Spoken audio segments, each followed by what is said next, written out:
Hello and welcome to the library's YouTube channel. I am Sonia. I am Joey.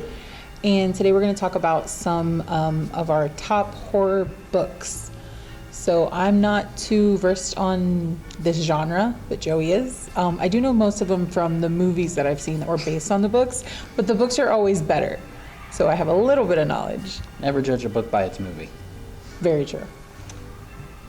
So, our first scary stories to tell in the dark. Now this is the complete works, and I found this very interesting because I didn't read this in elementary school, but this was very popular at the time, like even before the Goosebumps books came, and apparently they were very controversial. They were very, because of the illustrations mainly, I think, although the content itself was very creepy, probably at a level that seems a little too advanced for elementary, but I don't know. I mean, I guess one could argue mostly for the illustrations because the artwork itself is particularly creepy, but the stories themselves are they're modern campfire stories. There are even some jokes that are kind of like, jokes that I would tell. I think the illustrations took it to another level, but I do remember, again, I was in elementary, I remember the stories being pretty scary, and I think it was mainly the illustrations, but the content itself, like the way it would describe stuff, I think it was a little too gory is what people thought.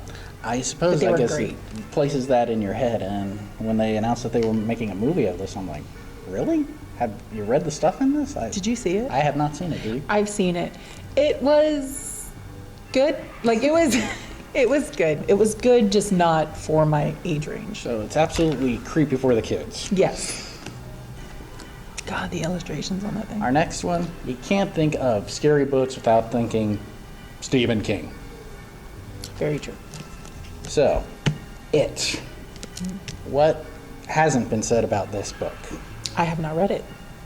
That probably has not been said much by many people. It is quite a read, and it is obviously not a short story. There are so many, there's so much into it, so much that messes with your mind. It goes back and forth between, our main characters, the Losers Club, as they're come to know, and the main antagonist, which is Pennywise, the dancing clown, and the various versions of himself to bring fear upon these kids, and it goes so in depth on how it's not just the clown, but it goes into the main setting of the town, no pun intended, because it is set in Maine, but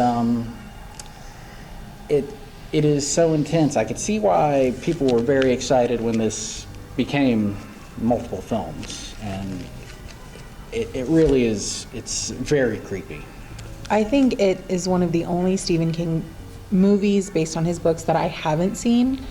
I did start the book, and he says they're intense. They are really intense. I had to stop. It was a little too disturbing for me. Like I said, I'm new to the horror genre, and I shouldn't have started with it because it was a little too much. I was like, yeah, you got to work with something like this. It was too much. Training wheels, something. So I did stop reading it. But I finally did see the series that was based on it, and I wasn't a huge fan.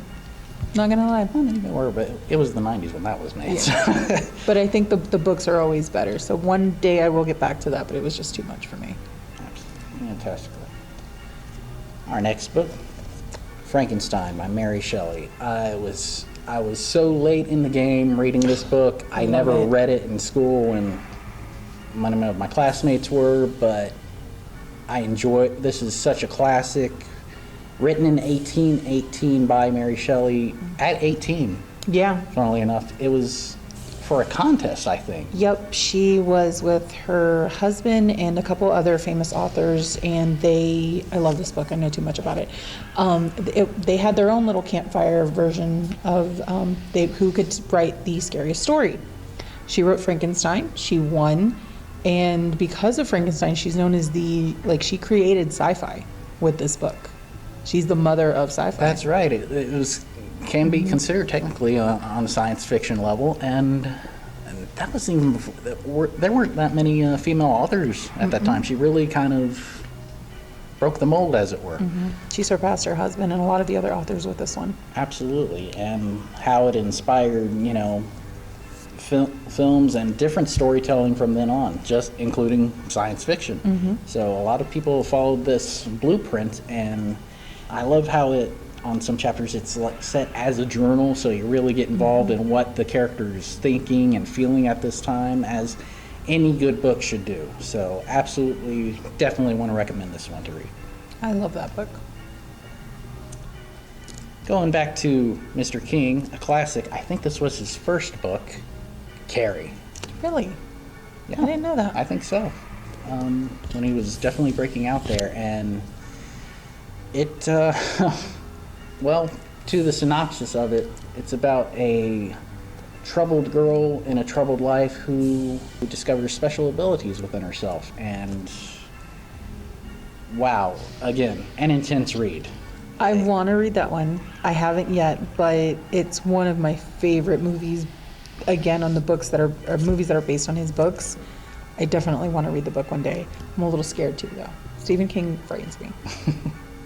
Yes, and so much turmoil that he includes with his characters, because he often writes about the outcasts. I don't know if that's him projecting how he grew up or anything, but the cruelty of it all, how this one individual, she's completely singled out, she's so different to others' eyes, but it's like, we all feel that way at some point or another in our lives, and it's like, when you put yourself in that position and you discover you got these abilities within yourself, could you really pull yourself back from what happens? I think Carrie's interesting, though, because like you said, he writes about the outcast, but by the end of the book, that outcast, in most books, the outcast becomes the hero. True. In Carrie, that's not necessarily the case. Not necessarily, but you kind of feel for her in that. Like, you understand, but it's like, But you go too far in that? Yeah, there's a lot of duality in his books. Well, in between your reading of it, definitely. I'm recommending this to you, as to you. And our fifth book, Red Dragon by Thomas Harris. This is the book that introduced the world to Hannibal Lecter. I am truly fascinated with this. It is a real favorite of mine, because it's not just so much in the dynamic of, well, when we think Hannibal Lecter, we automatically think, Silence of the Lambs, Anthony Hopkins, but also the character of Will Graham, who's also the protagonist in this. He's a criminal profiler, but the way he gets into a psychopath's mind, because in a way he himself is a psychopath, and Hannibal Lecter helps him see that. And it's quite an interesting dynamic between the two, because Will Graham is the reason Hannibal Lecter's imprisoned in the first place. So there's that understanding of each other and that hatred for each other. And it's quite... I'm going to read that now. Oh, but the main villain ain't even Hannibal Lecter himself. It's the character of Francis Dollarhide. This is a villain that is... You can't help but feel sorry for him, because it talks about him growing up and what he kind of endured, what kind of drove him to this. It falls along the lines of the classic nature versus nurture. Is someone born in such a way, or is it Are they made environment? That way? If you're a big fan of the films, this inspired 2 versions of it. Definitely want to give it a read. I definitely recommend this one. So there's definitely tons more books that we could have talked about in this video. These are just some of his favorites. I'm not huge in the horror genre. I am starting, though. It's a very interesting genre. If you haven't read it yet, be prepared. But start with some of these. These all are well known and enough to have movies based on many of these books. They're all available in our collection, so if you want to check any of them out, all you need is your library card.